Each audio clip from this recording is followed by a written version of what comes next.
आज पूरी दुनिया में अलग अलग देशों के बीच में युद्ध चल रहे हैं, चाहे वो रशिया यूक्रेन हो, इजराइल हमास हो या पाकिस्तान और ईरान। पर इंडिया की डिप्लोमेसी की पॉलिसी हर जगह काम कर रही। जब पूरी दुनिया में ऑयल क्राइसिस और गैस क्राइसिस हो रहे थे तो इंडिया उन कंट्रीज में से था जो रशिया से सस्ते दाम पर ऑयल खरीद पा रहा था। प्रणाम, आपका स्वागत है जाने अपना देश इन 75 डेज के 67वें एपिसोड में। और आज हम बात करेंगे इंडिया की फॉरेन पॉलिसीज। हर देश की फॉरेन पॉलिसी बहुत सारे फैक्टर्स पर डिपेंड करती है, जैसे उसकी ज्योग्राफिकल लोकेशन, उसकी इकोनॉमी, उसके पॉलिटिकल सिस्टम पर, उसकी नेशनल लीडरशिप और उसके एडमिनिस्ट्रेटिव फैक्टर्स। इंडिया का आज ये सभी बहुत मजबूत है, लेकिन शुरुआत से ही ऐसा नहीं। 1947 में जब हम आजाद हुए थे तो पंडित जवाहरलाल नेहरू, जो हमारे पहले प्राइम मिनिस्टर थे, उन्हीं को हमारा फॉरेन पॉलिसीज का आर्किटेक्चर माना जाता है। उस समय जब बहुत से देश नए नए आजाद हुए थे तो वो अपने डेवलपमेंट के लिए एक दूसरे का सपोर्ट चाह रहे थे। और उसी समय शुरू हो गई कोल्ड वॉर और पूरी दुनिया दो भाग में बट गई,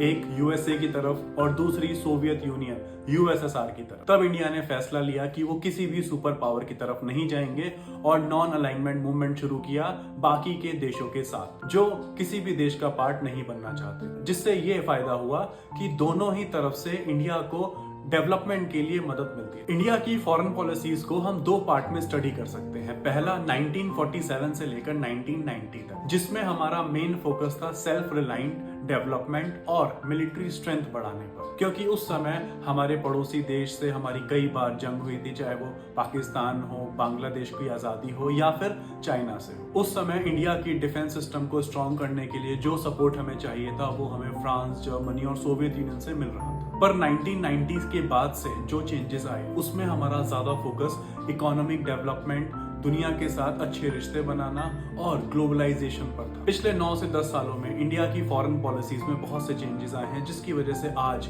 इंडिया एक स्ट्रॉन्ग डिप्लोमेटिक कंट्री बन चुका है। आज बड़े से बड़ा देश इंडिया के साथ खड़ा होना चाहता है और आज कोई भी देश इंडिया के खिलाफ कुछ भी बोलता है या कोई भी स्टेप लेता है तो इंडिया उसको उसी तरीके से जवाब देता है, फिर चाहे वो कनाडा हो या मालदीव्स। और आज इंडिया बहुत सी इंटरनेशनल ऑर्गेनाइजेशंस के मेंबर होने के साथ साथ उनका फाउंडिंग मेंबर भी है, जैसे कि United Nation, World Health Organization, World Bank, International Monetary Fund, South Asian Association for Regional Development, BRICS, Commonwealth of Nation, G15, G20, G77 और इंटरपोल। अगर आपको आज का वीडियो अच्छा लगा तो प्लीज इसे लाइक करें और हमें फॉलो करें ऐसे ही और वीडियोस।